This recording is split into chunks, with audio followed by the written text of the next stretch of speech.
Hello everyone and welcome to Ocean Cadence. In our video today, we'll be discussing the lubrication system and the different part within the lubrication system of a tandem air compressor.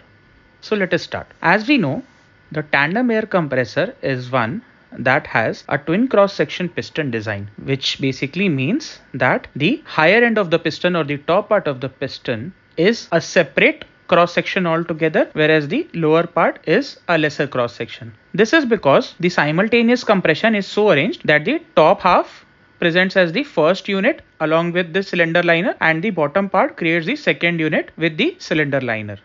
And thus there is no need for any other V-shaped conrods to be placed into the system and other simultaneous units to be added. So tandem air compressor in an essence is a very efficient design when it comes to small and medium quantities of air supply, and thus is found on board a large number of vessels. Now, since the design is a little different from what we are used to seeing on the traditional moving assemblies, so the lubrication system will also be a little different. Our task here is to understand how. So first of all, we need to understand that the lubrication of both the units, that is the top half with the larger cross section and the bottom half with the lesser cross section, will take place in a separate mechanism. Now let us see how it works. The first and the most essential thing is to make sure that the lube oil is clean and is under a certain state of pressure, and within this state of pressure it is supplied to the different components for lubrication. So the most essential component in the network will be the pressure pump. This pressure pump will draw the lubricating oil from the sump through the strainer. Once the oil is drawn into the pressure pump, as we know that the drive of the pressure pump is derived from the central shaft of the main drive itself. So the RPM is not a question over here, because it is synced via an intermediate mechanism of coupling. After that, the oil gets lifted and again with a second filter, it goes through into the common network.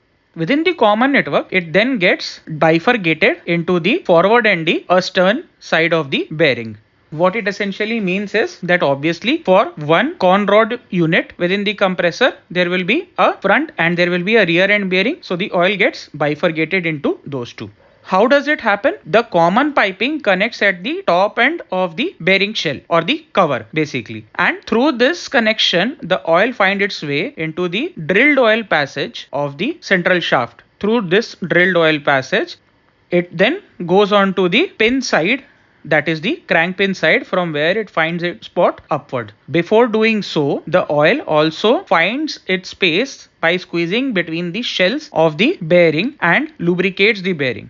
So since the oil has already found its way going from the crank pin onto the top of the connecting rod, from there it finds its way to squeeze out through the top end bearing.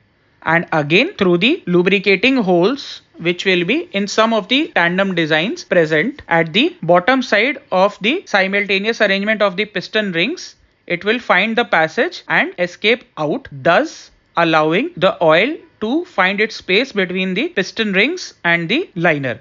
Upon the reciprocating movement of the piston, this oil will then get spread across the liner on the upward stroke for lubrication, and simultaneously on the downward stroke would be scrapped down. And because the compressor is an open sump system, finding its way with only help of the sealing rings, so then would be scrapped down simultaneously. This answers our first question about the lubrication of the bottom unit or the bottom part of the entirety of the unit. The second question still remains as to how the top part gets lubricated or the top unit of the larger cross section gets lubricated. In the top section, to supply oil, we need to do it again in a pressurized form, but because the top end bearing can only be at one place, so this oil cannot again squeeze out through different places or climb by itself or by the virtue of pressure to the upward part. So what we do is that we have a cylinder lubricator. More like what you will see on the engines also, we also have a cylinder lubricator for tandem air compressor. This cylinder lubricator again derives its drive with the synchronism along with the central driving shaft. So again over here you will see a gear and a coupling assembly. Now, once this cylinder lubricator is turning, what will happen is that the oil which is being sent into the pressure pump also has one of its lines going into the cylinder lubricator separately. And after this oil comes into the cylinder lubricator, then via controlled stroke, what it does is that this oil climbs up and goes into the lubricator quills, which are attached in the peripheral section of the top half of the central liner. So basically, this lubricator along with the lubricator quills provides controlled lubrication in a timed fashion automatically for the top unit, or basically the larger cross section unit. The cylinder lubricator, as I already told, controls the timing but also regulates the quantity, and there is no separate mechanism to do that, but what it does is that with the help of the size of the passages, that the pipelines which connect the lubricator to the lubricator quill, and also with the help of the orifice that is attached either at the outlet of the cylinder lubricator itself or can be provided at the inlet of the lubricator quill also. And because the orifice will be of a given size, that is a fixed size, so the metering of the oil will be carried out, and automatically the correct amount of oil that needs to be injected through these quills for the lubrication of the liner for this particular section of the unit will be done accordingly.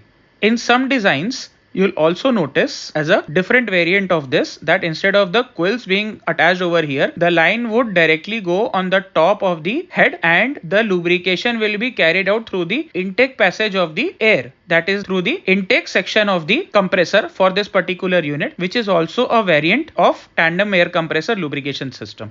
But because this diagram is a more sophisticated version and is also more commonly implemented, so we take this as the common running example. It also needs to be understood that if a replacement is being carried out or if an overhaul is being carried out on the lubricator, the direction of the orifice for the metering should not change. Because as we all know that the orifice generally has a broader cross section dia on one of its flares and a reduced cross section dia on the other flare. That is why it is important to make sure that we check the cross sectional diagram, and also while unboxing and boxing are very well aware about the direction in which we are putting the orifice. In the tandem air compressor, another important point is that because as I said that the design is open type, so just in case if you notice on your compressors that the crankcase breather pipe or sometimes also the filling pipe of the crankcase through which we put the oil into the system is breathing out too much air, or if the air leakage through that is too much or the oil carryover is too much, it can mean that the sealing rings of our units are worn down, or the liner can also be worn down, due to which there can be increased clearances. That is why it is not only important to check the pressure, but it is also important to check the condition of the oil. There is no frothing or bubbling, there is no over pressurization, and through the side glass we can also check continuously the level of the oil within the crankcase, and the normal checks have to be carried out regularly and very religiously for the tandem air compressor to make sure that the wear and tear is not too much.